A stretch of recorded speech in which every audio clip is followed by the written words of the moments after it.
ദൈവപുത്ര അങ്ങേയ്ക്കാരാധന,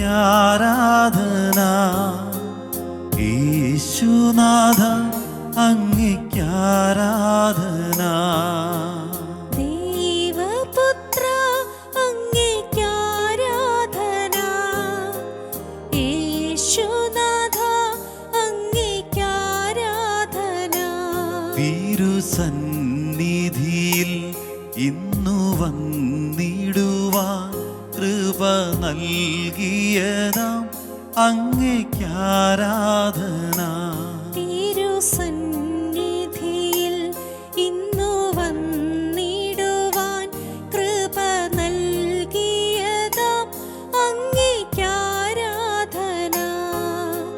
ഹോശാന ഹല്ലേലൂയ,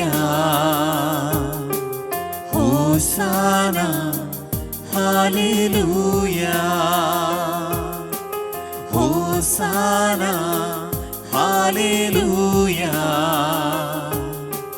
ഹോശാന ഹല്ലേലൂയ.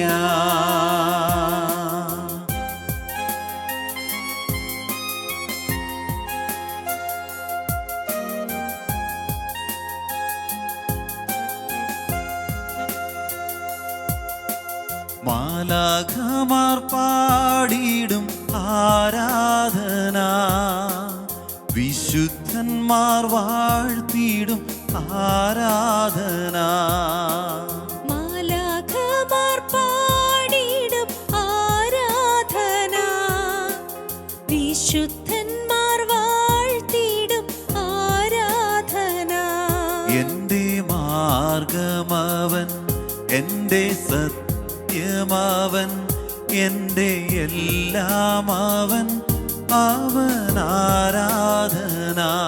എൻ്റെ മാർഗമവൻ, എൻ്റെ സത്യമവൻ, എൻ്റെ എല്ലാം അവൻ, അവൻ ആരാധന. ഹോശാന ഹല്ലേലൂയ, ഹോശാന ഹല്ലേലൂയ, ഹോശാന ഹല്ലേലൂയ, ഹോശാന ഹല്ലേലൂയ, ഹോശാന ഹല്ലേലൂയ, ഹോശാന ഹല്ലേലൂയ. ആരാധന ആരാധന ആരാധന ആരാധന, ഹല്ലേലൂയ. യേശുവേ യേശുവേ ആരാധന.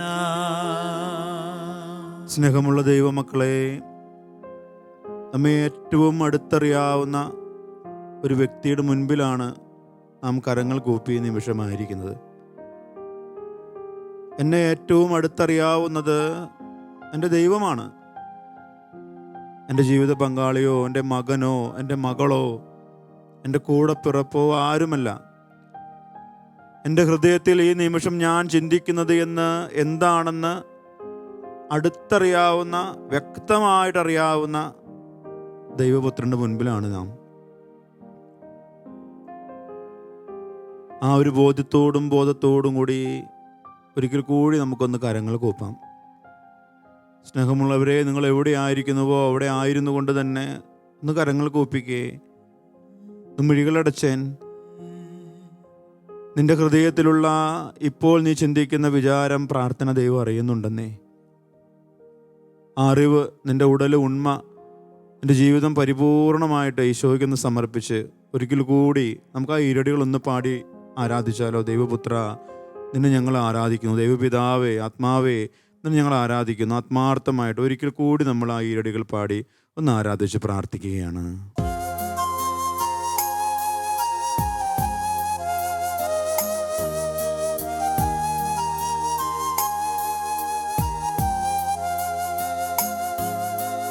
ദൈവപുത്ര അങ്ങേയ്ക്കാരാധന,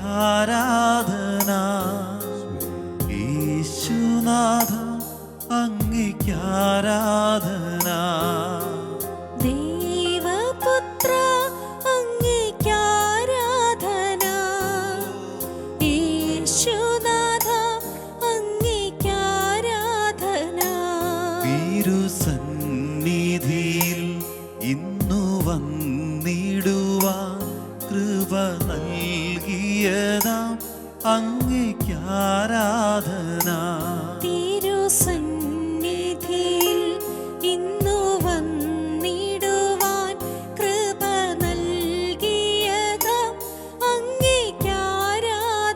കരങ്ങൾ ഉയർത്താം. ഹോസാന ഹല്ലേലൂയ,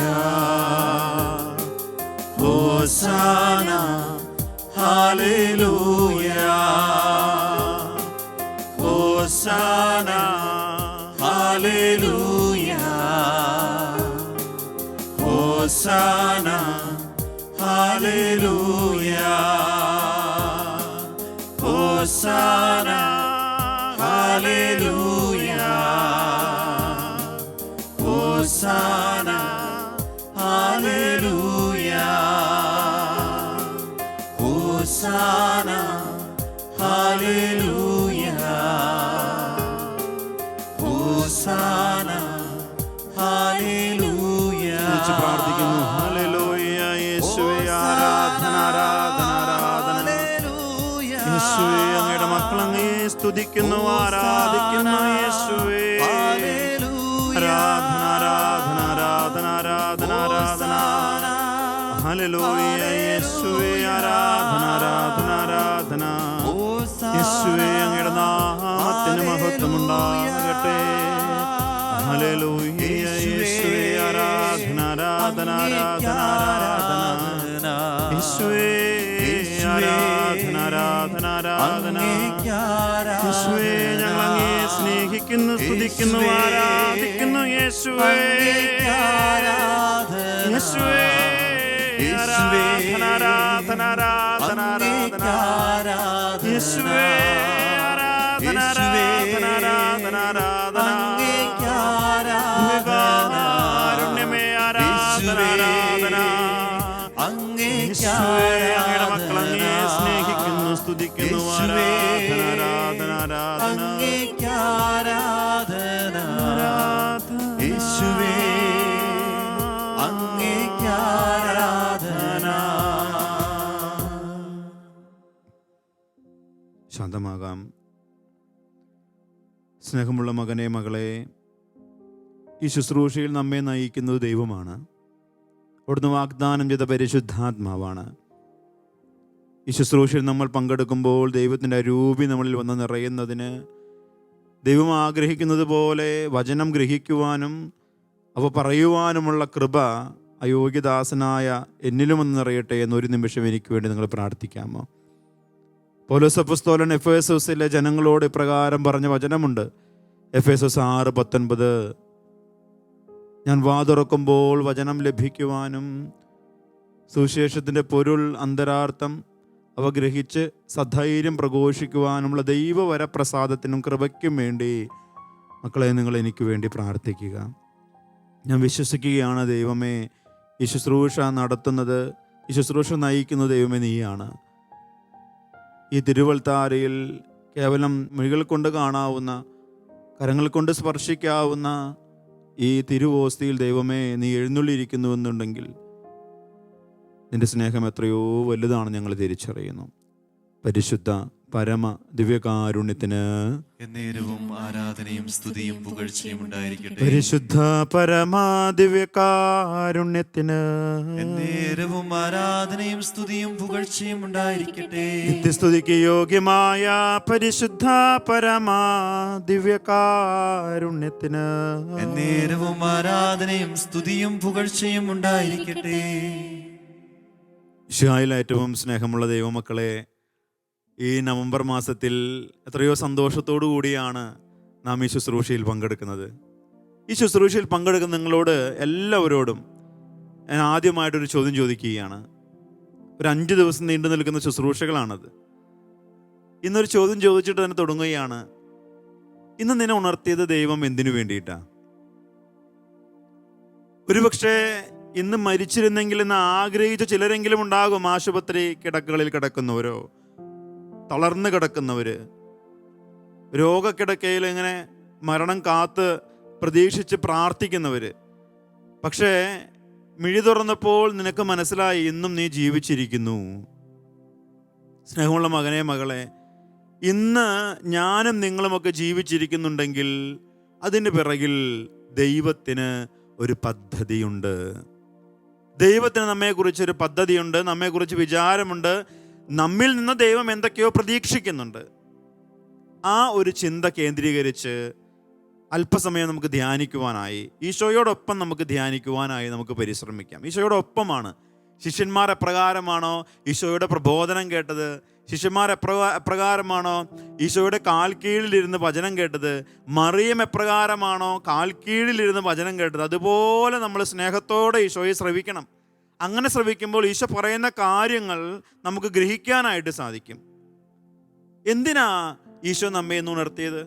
എന്തിനാ ഈശോ നമ്മെ സൃഷ്ടിച്ചത്? എന്തിനാണ് ഇന്ന് കുറേയധികം കുഞ്ഞുമക്കൾ ഇന്ന് ജനിച്ചിട്ടുണ്ട്? എന്തിനാണത്? കത്തോലിക്ക സഭയുടെ മതബോധന ഗ്രന്ഥം നമ്മെ ഇപ്രകാരം പഠിപ്പിക്കുന്നു. അതിൻ്റെ ആദ്യത്തെ അധ്യായങ്ങളിൽ ഇപ്രകാരം പഠിപ്പിക്കുന്നുണ്ട്, അടിവരയിട്ട് പറയുകയാണ്, ദൈവം മനുഷ്യനെ സൃഷ്ടിക്കുന്നത്, ഓരോ ദിവസവും ഉണർത്തുന്നത് ദൈവത്തെ അറിയുവാനും ദൈവത്തെ സ്നേഹിക്കുവാനുമാണ്. ഒന്ന് അടിവരയിട്ടെന്ന് പറയാമോ? ദൈവമേ, എന്നെ നീ ഇന്ന് ഉണർത്തിയത് നീ ആരാണെന്ന് ഒരിക്കൽ കൂടി അറിയുവാൻ, നിന്റെ സ്നേഹത്താൽ നിറയപ്പെടുവാൻ വേണ്ടിയിട്ടാണ്, നിന്നെ ആത്മാർത്ഥമായി സ്നേഹിക്കുവാൻ വേണ്ടിയിട്ടാണ് ദൈവമേ നീ ഇന്ന് എന്നെ ഉണർത്തിയത്. സ്നേഹമുള്ള ദൈവമക്കളെ, ഈ ഒരു ചിന്ത മനസ്സിൽ വെച്ചുകൊണ്ട് നമ്മൾ സുവിശേഷത്തിലൊരു ഭാഗം വായിച്ച് ധ്യാനിക്കുവാനായിട്ട് പോവുകയാണ്. നമുക്കെല്ലാവർക്കും അറിയാവുന്ന ഭാഗമാണല്ലോ. ഈശോ ജീവിച്ചിരിക്കുമ്പോൾ കൂടെ കൊണ്ടു നടന്ന 12 ശിഷ്യന്മാരുണ്ടായിരുന്നു. അതിനകത്ത് ശിഷ്യത്തലവനായിരുന്നു പത്രോസ്. നമുക്കറിയാം, ഉദ്ധിതനായ ക്രിസ്തു തിബേരിയസിന്റെ തീരത്ത് പത്രോസിന് പ്രത്യക്ഷപ്പെട്ട് കടൽ തീരത്തെ പ്രാതലൊരുക്കി പത്രോസും കൂട്ടരും തിരിച്ചു വരുമ്പോൾ അവർ ഭക്ഷിച്ച് തൃപ്തരായതിനു ശേഷം ഈശോ പത്രോസ് എന്ന ശിഷ്യത്തലവനോട് 3 ആവർത്തി ചോദിക്കുന്ന ഒരു ചോദ്യമുണ്ട്. അത് പത്രോസിനോട് മാത്രമേ സുവിശേഷത്തിൽ ചോദിക്കുന്നുള്ളൂ. യോനായുടെ പുത്രനായ ശിമയോനെ, നീ എന്നെ സ്നേഹിക്കുന്നുവോ? സ്നേഹമുള്ള ദൈവമക്കളെ, ഞാൻ ഈ വചനം സുവിശേഷത്തിൽ പല ആവർത്തി ചിന്തിച്ചതാണ്. എന്തുകൊണ്ടായിരിക്കാം ഈശോ പത്രോസിനോട് മാത്രം, മറ്റു ശിഷ്യന്മാരോട് ആരോടും ചോദിക്കുന്നില്ലെന്നേ? പത്രോസിനോട് മാത്രമേ ചോദിക്കുന്നുള്ളൂ, യോനായുടെ പുത്രനായ ശിമയോനെ, നീ എന്നെ സ്നേഹിക്കുന്നുവോ? ഇവരെക്കാൾ അധികമായി എന്നെ സ്നേഹിക്കുന്നുവോ എന്ന് 3 ആവർത്തി ചോദിക്കുന്നു. ഒരുപക്ഷെ നമ്മൾ കേട്ട് മറഞ്ഞ ഒരു ഉത്തരമുണ്ട്, അല്ലെങ്കിൽ കേട്ട് നമ്മുടെ ഹൃദയത്തിൽ പതിഞ്ഞ ഒരു ഉത്തരമുണ്ട്. എന്താണ്? പത്രോസ് ഈശോയെ 3 ആവർത്തി നിഷേധിക്കുന്നുണ്ടല്ലോ. ആ 3 ആവർത്തി നിഷേധിച്ച പത്രോസിനോടല്ലേ ഇത് ചോദിക്കുക എന്നുള്ളത്? നമ്മൾ ദൈവമക്കളെ, ആ ഉത്തരം മാത്രമല്ല, മറ്റൊരു ഉത്തരം കൂടെ ഇതിന് പിറകിലുണ്ട്. എന്താണെന്നറിയുമോ? പത്രോസ് ദൈവത്തെ, ക്രിസ്തുവിനെ നിഷേധിക്കുവാനുള്ള കാരണം എന്തായിരുന്നു? ഈ യഥാർത്ഥമായ കാരണം അറിഞ്ഞെങ്കിൽ മാത്രമേ ഈശോ എന്തുകൊണ്ടാണ് പത്രോസിനോട് ഇങ്ങനെ ചോദിച്ചത് എന്നറിയാനായിട്ട് സാധിക്കുകയുള്ളൂ. നമുക്കറിയാം, നമ്മളൊന്ന് ആലോചിച്ച് നോക്കിക്കേ, എന്തുമാത്രം അത്ഭുത പ്രവൃത്തികളാണ് ഈശോ ചെയ്തത്. ഈശോ ഒരു പക്ഷേ നമുക്ക് ഇപ്പോൾ നമ്മുടെ മനസ്സിൽ ഊഹിക്കാവുന്ന, ധ്യാനിക്കാവുന്ന ഏതൊരു രാഷ്ട്രീയ നേതാവിനേക്കാൾ പ്രാഗൽഭ്യവും മഹിമയും പ്രതാപവുമുള്ളൊരു നേതാവായിരുന്നു. നിങ്ങളുടെ അറിവിൽ ആരെങ്കിലും ഒരാളെ മരിച്ചവരിൽ നിന്ന് ഉയർപ്പിച്ചിട്ടുണ്ടോ? ഒരു നോട്ടം കൊണ്ട്, ഒരു സ്പർശനം കൊണ്ട് ആരെങ്കിലുമൊക്കെ സുഖപ്പെടുത്തിയിട്ടുണ്ടോ?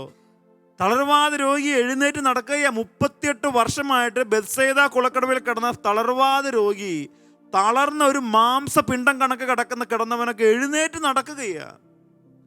ഒരു അത്ഭുതം പ്രവർത്തിക്കുന്ന ഒരു വ്യക്തി. അനേകായിരങ്ങൾക്ക് വിശന്നപ്പോൾ അന്നം കൊടുത്തവിടെ തൃപ്തരാക്കുന്നു.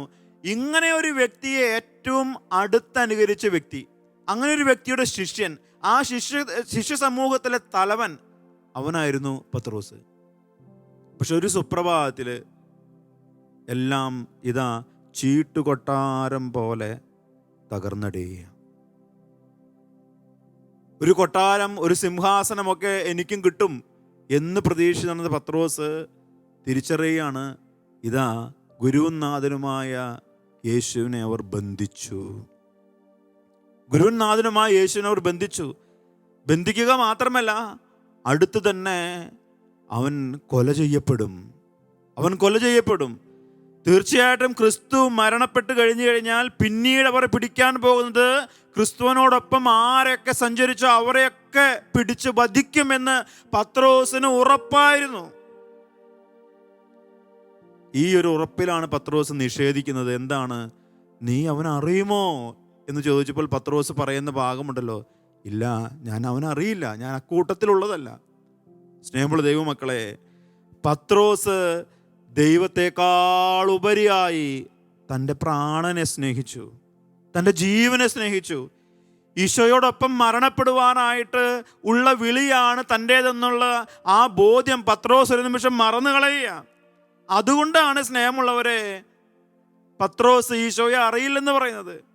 ഒരുപക്ഷെ ഞാനും നിങ്ങളുമൊക്കെ ഈ പാപത്തിൻ്റെ വഴിയിലൂടെ സഞ്ചരിക്കുവാനുള്ള ഒരു സുപ്രധാനമായ കാരണമെന്ന് പറയുന്നത് മറ്റൊന്നുമല്ല, ഈശോയേക്കാൾ ഉപരിയായി ഞാൻ ഇന്ന് ചെയ്യുന്ന ഈ പാപം എനിക്ക് ഇഷ്ടമാണ്. ഈശോയേക്കാൾ ഉപരിയായി എൻ്റെ ജീവിത പങ്കാളി എനിക്ക് ഇഷ്ടമാണ്, എൻ്റെ അപ്പൻ എനിക്ക് ഇഷ്ടമാണ്. എന്തിനേറെ പറയുന്നു, കുറേ പേര് രോഗാവസ്ഥയെക്കുറിച്ച് മാത്രം ചിന്തിക്കുക. ഈശോയേക്കാൾ ഉപരിയായി ഞാൻ ഇന്ന് സ്നേഹിക്കുന്നത്, ഞാൻ ഇന്ന് എൻ്റെ മനസ്സ് അസ്വസ്ഥമാക്കപ്പെടുന്ന ഈ രോഗം എന്നുള്ള ഒരു അവസ്ഥയാണ്. അത് ഈശോ ഇഷ്ടപ്പെടുന്നില്ല. അതുകൊണ്ടാണ് ഈശോ പത്രോസിനോട് ചോദിക്കുന്നത്, യോനായുടെ പുത്രനായ ശിമയോനെ, നീ എന്നെ സ്നേഹിക്കുന്നുവോ? അതിനർത്ഥം എന്താ? നിന്റെ പ്രാണനേക്കാൾ ഉപരിയായി പത്രോസേ നീ എന്നെ സ്നേഹിക്കുന്നുവോ? ഈ ചോദ്യം ഹൃദയത്തിൽ തറയണം. നിന്റെ ജോലിയേക്കാൾ ഉപരിയായി നീ വീണ്ടും ഉപേക്ഷിച്ച വല കരങ്ങളിലെടുത്തുകൊണ്ട് കടലിലേക്ക് വീണ്ടും മത്സ്യം പിടിക്കാൻ പോയില്ലേ? ഒരിക്കൽ ഉപേക്ഷിച്ചതല്ലേ? വലയും വള്ളവും അപ്പനെയും ഒക്കെ ഉപേക്ഷിച്ച് വന്ന പത്രോസെ നീ വീണ്ടും ഉപേക്ഷിച്ചു പോയില്ലേ? അതുകൊണ്ട് ശിഷ്യത്തലവനാകണമെന്നുണ്ടെങ്കിൽ, കേപ്പ എന്ന നീ പാറയാകണമെന്നുണ്ടെങ്കിൽ നീ വീണ്ടും എന്നെ സ്നേഹിക്കണം. സ്നേഹിക്കാതെ പറ്റില്ല എന്ന് അസന്നിഗ്ധമായി ഈശോ അടിവരയിട്ട് പറയുക പത്രോസിനോട്. അപ്പോൾ പത്രോസ് പറയുന്നു, ഉവ്വ് കർത്താവേ, നീ എല്ലാം അറിയുന്നു. പത്രോസ് ഈശോയെ ഉപേക്ഷിച്ച് പോകുവാനുള്ള പ്രധാനപ്പെട്ട കാരണം പത്രോസ് മരണത്തെ ഭയപ്പെട്ടു. That is the fact. മരിക്കാൻ അവന് പേടിയായിരുന്നു. ക്രിസ്തുവിന് വേണ്ടി മരിക്കുവാനായിട്ട് പത്രോസിന് വല്ലാത്ത ഭയമായിരുന്നു, മരണഭീതി മാറാതെ ഒരാൾക്ക് ദൈവത്തെ പരിപൂർണമായിട്ട് സ്നേഹിക്കാൻ സാധിക്കില്ല. അതുകൊണ്ടാണ് പത്രോസിനെ ഈശോ കണ്ടുമുട്ടുമ്പോൾ വീണ്ടും ഈശോ ചോദിക്കുന്നു, നീ എന്നെ സ്നേഹിക്കുന്നു? അതായത് നിനക്ക് എന്നെ പ്രതി മരിക്കുവാൻ നീ തയ്യാറാണോ? അതിൻ്റെ അർത്ഥം. അപ്പോൾ ഈശോ ഒരാളോട് സ്നേഹിക്കുന്നുണ്ടോ എന്ന് ചോദിച്ചു കഴിഞ്ഞാൽ ഒരു കാമനും കാമയോട് ചോദിക്കുന്നത് പോലെയല്ല അത്. എനിക്ക് വേണ്ടി പ്രാണൻ നൽകാൻ നീ തയ്യാറാണോ? യോഹന്നാന്റെ സുവിശേഷം 15-ാം അധ്യായം 13-ാം തിരുവചനത്തിൽ കർത്താവിൻ്റെ വചനപ്രകാരം നമ്മളെ പഠിപ്പിക്കുന്നുണ്ട്, സ്നേഹിതനു വേണ്ടി ജീവൻ ബലി കഴിക്കുന്നതിനേക്കാൾ വലിയ സ്നേഹമില്ല. അതുകൊണ്ട് സ്നേഹമുള്ള ദൈവമക്കളെ, ഈ നവംബർ മാസം കർത്താവ് നമുക്ക് തരുന്നത് മരണത്തെക്കുറിച്ച് മാത്രം ചിന്തിക്കാനല്ല, സ്നേഹത്തെക്കുറിച്ച് ചിന്തിക്കാൻ. നീ എത്രമാത്രം ദൈവത്തെ സ്നേഹിക്കുന്നുണ്ടോ അത്രമാത്രം മരണം നിനക്ക് ഭീതികരമാകില്ല. ആവർത്തിക്കുകയാണ്, എത്രമാത്രം ദൈവത്തെ നീ സ്നേഹിക്കുന്നുണ്ടോ, ദൈവസ്നേഹം നിൻ്റെ ഹൃദയത്തിൽ നിൻ്റെ കുടുംബത്തിൽ വന്ന് നിറയുന്നുണ്ടോ, മരണം എന്നുള്ളത് ഒരു പേടി സ്വപ്നമല്ല, അതൊരു ആനന്ദത്തിൻ്റെ നിമിഷമായിരിക്കും. നമുക്ക് മരണത്തെക്കുറിച്ച് ചിന്തിക്കുമ്പോൾ നമുക്ക് ആനന്ദമായിരിക്കും. എന്തുകൊണ്ടാണ്? ഈ മരണം ആർക്ക് വേണ്ടിയിട്ടാ? ഈശോയ്ക്ക് വേണ്ടിയിട്ടാണെന്നേ. ഈശോയ്ക്ക് വേണ്ടിയിട്ടാണ്.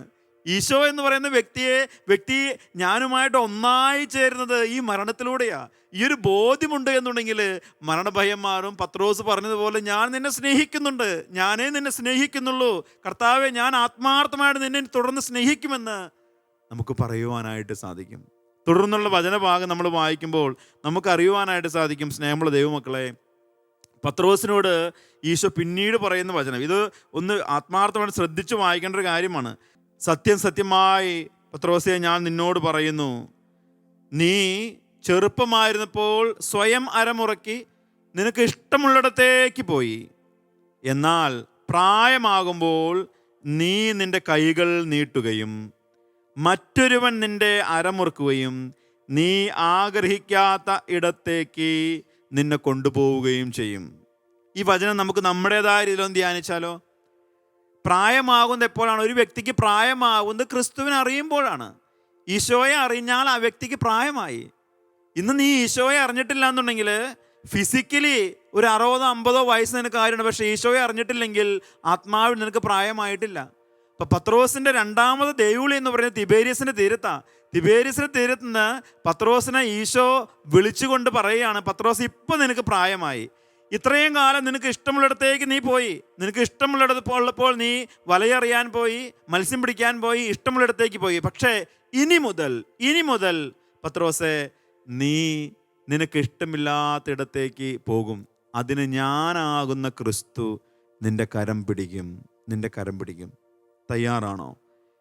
ഈശോയെ, നീ എൻ്റെ കരം പിടിക്കുക, നിനക്ക് ഇഷ്ടമുള്ളിടത്തേക്ക് എന്നെ കൊണ്ടുപോവുക എന്ന് പറയുവാനായിട്ട് തയ്യാറാണോ? എന്നിട്ട് പിന്നീട് പറയുന്ന വചനപ്രകാരമാണ്, എപ്രകാരമുള്ള മരണത്താലാണ് പത്രോസ് ദൈവത്തെ മഹത്വപ്പെടുത്തുന്നത് എന്നറിയാൻ വേണ്ടിയിട്ടാണത്രേ ഇങ്ങനെ ഒരു വചനം, ഇങ്ങനെ ഒരു ചോദ്യം കർത്താവ് ചോദിച്ചത്. സ്നേഹമുള്ള ദൈവമക്കളെ, നമ്മളൊക്കെ ഈ ലോക ജീവിതത്തിൽ ആഗ്രഹം, ആശ്രയം കുടികൊള്ളുന്നവരാ. ഈ ലോക ജീവിതം ഇതാണ് എല്ലാം. എൻ്റെ ഭാര്യയാണ് എനിക്കെല്ലാം, എൻ്റെ അപ്പനാണ് എനിക്കെല്ലാം, എൻ്റെ അമ്മയാണ് എനിക്കെല്ലാം, എൻ്റെ ജോലിയാണ് എനിക്കെല്ലാം. ഇങ്ങനെയുള്ള ചിന്തയിൽ കുടുങ്ങിക്കിടക്കുമ്പോൾ, അങ്ങനെയുള്ള ചിന്തയിൽ കുടുങ്ങിക്കിടക്കുന്നവർക്ക് തീർച്ചയായിട്ടും എൻ്റെ ഈ ജോലി പോയി കഴിഞ്ഞാൽ, എൻ്റെ ജീവിതം അവസാനിച്ചു കഴിഞ്ഞാൽ ഇനി എന്ത് എന്നുള്ളൊരു ചിന്ത ഉണ്ടാകും നമ്മുടെ ജീവിതത്തിൽ. സ്നേഹമുള്ളവരെ, ഇനി എന്ത് എന്നുള്ളത് തീരുമാനിക്കുന്ന ദൈവമാണ്. നിങ്ങളൊന്ന് ആലോചിച്ച് നോക്കിക്കേ, പരിശുദ്ധ കന്യകാമറിയത്തിനും ഇങ്ങനെ ഒരു ചിന്ത ഉണ്ടായിരുന്നില്ലേ? പരിശുദ്ധ കന്യകാമറിയത്തെ ദൈവത്തിൻ്റെ ദൂതൻ വന്ന് ഇടപെടുക, മറിയമേ, നീ ഇതാ തിരഞ്ഞെടുക്കപ്പെട്ടവളാണ്, നിനക്ക് ഒരു പുത്രൻ ജനിക്കുവാനായിട്ട് പോകുന്നു. അപ്പോൾ പരിശുദ്ധ അമ്മ ചോദിച്ച ചോദ്യം എന്നതാ? ഞാൻ പുരുഷനെ അറിയുന്നില്ലല്ലോ, ഇത് എങ്ങനെ സംഭവിക്കും? ഞാൻ പുരുഷനെ അറിയുന്നില്ലല്ലോ, ഇത് എങ്ങനെ സംഭവിക്കും? എന്താണെതിൻ്റെ അർത്ഥം? കന്യകയായി ജീവിക്കണമെന്ന ആഗ്രഹമുള്ള എനിക്ക് വിവാഹ ഉടമ്പടി കഴിഞ്ഞു എന്നുണ്ടെങ്കിലും ജോസഫ് എന്ന വ്യക്തിയുമായി ഞാൻ സഹവസിച്ചിട്ടില്ല. മറ്റൊരർത്ഥത്തിൽ പറഞ്ഞു കഴിഞ്ഞാൽ, ഇനി എൻ്റെ ജീവിതം മുഴുവനും ജോസഫിൻ്റെ കൂടെയാണ്. ദൈവമേ, ജോസഫാണ് എൻ്റെ മരണം വരെ എൻ്റെ കൂടെ ഉണ്ടാകേണ്ട വ്യക്തി. അതുകൊണ്ട് ജോസഫ് ഇല്ലാതെ എനിക്കൊരു ജീവിതമില്ല, ഔസേപ്പിതാവില്ലാതെ എനിക്കൊരു ജീവിതമില്ല എന്ന് പരിശുദ്ധ അമ്മ പറയുകയാണ്. സ്നേഹമുള്ള ദൈവമക്കളെ, ഒന്ന് ചിന്തിച്ചു നോക്കിക്കേ. ദൈവത്തിൻ്റെ ആത്മാവ് ഈ പരിശുദ്ധ അമ്മയ്ക്ക് കൊടുക്കുന്നൊരു സന്ദേശമുണ്ട്. മറിയമേ, പരിശുദ്ധാത്മാവ്, അത്യുന്നതൻ്റെ ശക്തി നിന്റെ മേൽ ആവസിക്കും, പരിശുദ്ധാത്മാവ് നിന്റെ മേൽ വരും. അതുകൊണ്ട് നീ ആശ്രയിക്കേണ്ടത് ദൈവത്തിൻ്റെ ആത്മാവിലാണ്, ഔസേപ്പിലല്ല. ഈ ഔസേപ്പ് എന്ന് പറയുന്ന വ്യക്തി ഒരു നാൾ നിന്നെ ഉപേക്ഷിച്ച് പോകും, അവൻ മരണപ്പെടും. നിങ്ങൾ ആലോചിക്കാൻ, കുടുംബജീവിതം നയിക്കുന്നവരെ നിങ്ങളൊന്ന് ആലോചിച്ച് നോക്കിക്കേ. നിങ്ങളുടെ കുടുംബജീവിതം ആരംഭിക്കുന്നത് എങ്ങനെയാ? സത്യവേദ പുസ്തകത്തിൽ കരങ്ങൾ വെച്ചുകൊണ്ട് ഇന്നു മുതൽ മരണം വരെ. സത്യത്തിൽ കുടുംബജീവിതം ആരംഭിക്കുമ്പോൾ ഒരു മരണമുണ്ട്. ഭാര്യ ഭർത്താവിനോട് പറയുന്ന പ്രകാരമാണ്, ഭർത്താവ് ഭാര്യയോട് പറയുന്നത്, ജീവിത പങ്കാളിയോട് പറയുന്ന പ്രകാരമാണ്, ഞാൻ കൂടെ ഉണ്ടാകും, മരണം വരെ ഉള്ളൂ കേട്ടോ. അതായത് മരണം എന്ന് പറയുന്നത് ഒരു ജീവിതത്തിൻ്റെ ആരംഭത്തിൽ തന്നെയുണ്ട്. ഇന്ന് മുതൽ മരണം വരെ ഞാൻ കൂടെ ഉണ്ടാവുകയുള്ളൂ. അതിനുശേഷം ആരും ഉണ്ടാവുക? ഈശോനുണ്ടാവുക എന്നൊരു രഹസ്യം, പരമരഹസ്യം ഒളിപ്പിച്ചു വെച്ചിരിക്കുക. അപ്പോൾ പരിശുദ്ധ അമ്മയോട് ദൈവദൂതൻ പറയുന്നത് എന്നതാ? മറിയമേ, നീ ആശ്രയിക്കേണ്ടത് ഔസേപ്പിലല്ല, നീ ആശ്രയിക്കേണ്ടത് പരിശുദ്ധാത്മാവിലാണ്. ആ പരിശുദ്ധാത്മാവ് വന്നു കഴിയുമ്പോൾ നിനക്ക് ശക്തി ലഭിക്കും. ഈ ഒരു ധൈര്യം പരിശുദ്ധ അമ്മയ്ക്ക് ലഭിക്കുമ്പോഴാണ് പരിശുദ്ധ അമ്മ പിന്നീട് പറയുന്നത്, ഇതാ കർത്താവിൻ്റെ ദാസി, ദൈവമേ, ഞാൻ നിൻ്റെ ദാസിയാണ്, നിനക്ക് ഇഷ്ടമുള്ളത് ചെയ്യുക. അതുപോലെ തന്നെയാണ് പത്രോസ് പറയുന്നത്, ദൈവമേ, ഞാൻ നിന്നെ സ്നേഹിക്കുന്നത്, നിനക്ക് ഇഷ്ടമുള്ളത് ചെയ്യുക. നിങ്ങൾക്ക് അങ്ങനെ ഒന്ന് പറയാൻ പറ്റുമോ? ഈശോയെ, ഞാൻ നിന്നെ സ്നേഹിക്കുന്നു, നിനക്ക് ഇഷ്ടമുള്ളത് പറയുക എന്ന്. ഈ നിമിഷം ഒന്ന് മിഴികളടച്ച് ഈ വചനം കേൾക്കുന്ന എല്ലാവരും ഒന്ന് പറഞ്ഞ, ഹൃദയത്തിൽ പറഞ്ഞ, ഈശോയെ, നിനക്ക് ഇഷ്ടമുള്ളത് ചെയ്യുക, ഞാൻ നിന്നെ സ്നേഹിക്കുന്നു. ഇപ്പോൾ തന്നെ നിങ്ങൾക്ക് അഭിഷേകം കിട്ടും, നിനക്ക് ഇഷ്ടമുള്ളത് ചെയ്യുക, ഞാൻ നിന്നെ സ്നേഹിക്കുന്നു എന്ന് ആത്മാർത്ഥമായിട്ട് ഒന്ന് പറയുവാനായിട്ട് സാധിക്കണം. മരണം ഒരു യാഥാർത്ഥ്യമാണ് സ്നേഹമുള്ളവരെ. നമ്മൾ പെയ്ത്തുവെള്ളം കണ്ടിട്ടില്ലേ? പെയ്ത്തുവെള്ളം, ഈ പെയ്യുന്ന മഴവെള്ളമൊക്കെ എവിടേക്കാണ് ഒഴുകിയെത്തുന്നത്? കടലിലേക്ക്. ഒരു വെള്ളത്തുള്ളി കടലിൽ അലിഞ്ഞു ചേർന്നില്ലാതാകുന്നത് പോലെ ഈശോയിൽ ഒന്നു ചേർന്ന് അലിഞ്ഞ് ഇല്ലാതാകാനുള്ള വിളിയാണ് നിത്യതയിലേക്കുള്ള വിളി, മരണത്തിലേക്കുള്ള വിളി. അത് സംഭവിക്കണമെന്നുണ്ടെങ്കിൽ, ദൈവസ്നേഹമാകുന്ന കടലിൽ നമ്മൾ ഒന്നായി ചേരണമെന്നുണ്ടെങ്കിൽ ഈ മരണഭയം നമ്മിൽ നിന്ന് ഒഴിഞ്ഞു മാറണം. അപ്പോൾ ഈശോ പത്രോസിൽ നിന്ന് നമ്മിൽ നിന്ന് ആദ്യമായിട്ട് എടുത്തു മാറ്റുന്നത് മരണഭീതിയാണ്. നിങ്ങളൊന്ന് ആലോചിച്ച് നോക്കിയാൽ, എസ്തപ്പാനോസ് ആദ്യത്തെ രക്തസാക്ഷിയാണ്. ക്രിസ്തുവിന് ശേഷം ക്രിസ്തുവിന് വേണ്ടി മരണപ്പെട്ട ആദ്യത്തെ രക്തസാക്ഷി. കല്ലെടുത്തൊക്കെ എറിയുമ്പോൾ എന്തൊരു ആനന്ദമാണ് ശരിക്കും. ഞാൻ വളരെ ധ്യാനിച്ചിട്ടുള്ള കാര്യമാണത്. മരിക്കാൻ പോയ കല്ലെടുത്ത് എറിയണ സമയത്ത് എസ്തപ്പാനോസ് പറയുകയാണ്, ഇതാ ഞാൻ സ്വർഗം കാണുന്നു, ദൈവപുത്രൻ മാലാഖമാരോടുകൂടെ വരുന്നത് ഞാൻ കാണുന്നു. ദൈവമേ, ദേ എൻ്റെ ആത്മാവിനെ നിൻ്റെ കരങ്ങളിലേക്ക് ഞാൻ സമർപ്പിക്കുന്നു. എത്രയോ സന്തോഷത്തോടു കൂടിയാണ് മരിക്കണേ. സ്നേഹമുള്ളവരെ, നമ്മൾ ദൈവത്തിലേക്ക് ഒന്നായി ചേരാനാണ് പോകുന്നത്. നമ്മൾ ജനിച്ചത് തന്നെ അതിലേക്കാണ്. കൊച്ചുരേസ്യ പുണ്യവതി ഇപ്രകാരം പറയുന്നുണ്ട്, ഞാൻ മരിക്കുകയല്ല, ഞാൻ ജീവനിലേക്ക് പ്രവേശിക്കുകയാണ്. അതായത് ഞാൻ ദൈവസ്നേഹത്തിൽ ഒന്നായി തീരുകയാണെന്ന് കൊച്ചുരേസ്യ പുണ്യവതി പറയുക. അപ്പം അങ്ങനെ ചിന്തിക്കുന്നവർക്ക് പിന്നെ എന്തിനാ പേടിക്കുന്നേ? ഈ ഒരു ധൈര്യം പത്രോസിൽ വന്ന് നിറഞ്ഞില്ല എന്നുണ്ടെങ്കിൽ പത്രോസിനെ എങ്ങനെ സഭയെ നയിക്കാനായിട്ട് സാധിക്കും? അതുകൊണ്ടാണ് ഈശോ പത്രോസിനെ മാത്രം തിരഞ്ഞെടുത്തത്. പിന്നീട് പത്രോസ് പറയുന്നുണ്ടല്ലോ, പത്രോസ്ലിഹയുടെ ലേഖനത്തിൽ നമ്മൾ ഇപ്രകാരം വായിക്കുന്നു. ഈ ബോധ്യം ലഭിച്ച പത്രോസ്ലിഹ ഇപ്രകാരം എഴുതുകയാ. പത്രോസ്ലിഹയുടെ 1-ാം ലേഖനം അതിൻ്റെ 1-ാം അധ്യായം 4 മുതലുള്ള തിരുവചനങ്ങളിൽ ഇപ്രകാരം പറയുന്നു, അവിടുന്ന് തൻ്റെ കാരുണ്യാതിരേകത്താൽ യേശു ക്രിസ്തുവിൻ്റെ മരിച്ചവരിൽ നിന്നുള്ള ഉത്ഥാനം വഴി സജീവമായ പ്രത്യാശയിലും നിങ്ങൾക്കായി സ്വർഗത്തിൽ കാത്തു സൂക്ഷിക്കപ്പെട്ട അക്ഷയവും കളങ്കരഹിതവും ഒളിമങ്ങാത്തതുമായ അവകാശത്തിലേക്ക് നമ്മെ വീണ്ടും ജനിപ്പിച്ചിരിക്കുന്നു. ആലോചിച്ച് നോക്കിക്കേ. അതായത് ദൈവം തൻ്റെ കാരുണ്യാതിരേകത്താൽ യേശു ക്രിസ്തുവിനെ മരിച്ചവരിൽ നിന്നുള്ള ഉദ്ധാനം വഴി, ക്രിസ്തുവിൻ്റെ പുനരുദ്ധാനം വഴി പ്രത്യാശയിലും നിങ്ങൾക്കായി സ്വർഗത്തിൽ കാത്തു സൂക്ഷിക്കപ്പെട്ട അക്ഷയവും കളങ്കരഹിതവുമായ ഒളിമങ്ങാത്തതുമായ അവകാശത്തിലേക്ക് നമ്മെ വീണ്ടും ജനിപ്പിച്ചിരിക്കുന്നു എന്ന് പത്രോസ്ലീഹ എത്രമാത്രം സ്നേഹത്തോട് പറയണമെന്നുണ്ടെങ്കിൽ എത്രമാത്രം ക്രിസ്തു പത്രോസിൽ ആഴപ്പെട്ടു. നിങ്ങൾ ആലോചിച്ച് നോക്കിയാൽ ഈ ബോധ്യം വന്നപ്പോൾ പിന്നെ പത്രോസിന് മരിക്കാൻ പേടിയില്ല. പത്രോസ് ഒരു പുതിയ വ്യക്തിയായിട്ട് മാറുകയാണ്. പുതിയൊരു വ്യക്തിയായിട്ട് പത്രോസ് മാറുന്നു.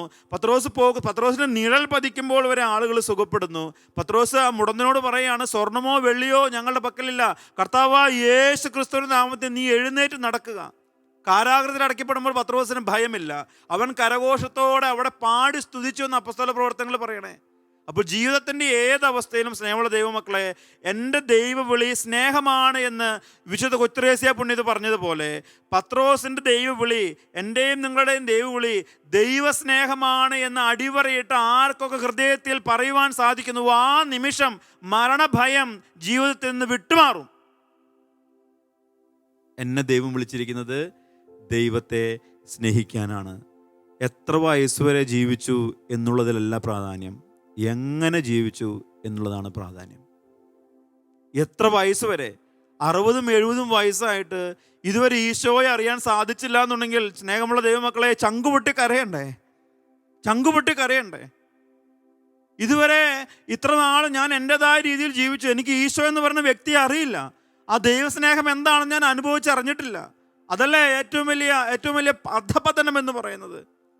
ഇത്രയും കാലം ജീവിച്ചിട്ടും ദൈവത്തിലേക്ക് ഞാൻ എൻ്റെ കണ്ണുകൾ ഉയർത്തിയിട്ടില്ല എന്നുണ്ടെങ്കിൽ സ്നേഹമുള്ള ദൈവമക്കൾ, അത് വലിയൊരു അധപതനമല്ലേ? അതുകൊണ്ട് സ്നേഹമുള്ള ദൈവമക്കളെ, എത്ര വയസ്സ് വരെ ജീവിച്ചുള്ളത് എന്നതല്ല, എങ്ങനെ ജീവിച്ചു. നമുക്ക് ഇഷ്ടമുള്ളവരെല്ലാം നമ്മെ വിട്ടുപോകും, നാമും അവർ വിട്ടുപോകും.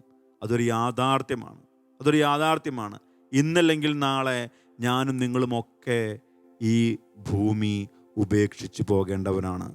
നവംബർ മാസത്തിൽ സെമിത്തേരികളിലൊക്കെ നമ്മൾ പോകുന്നില്ലേ?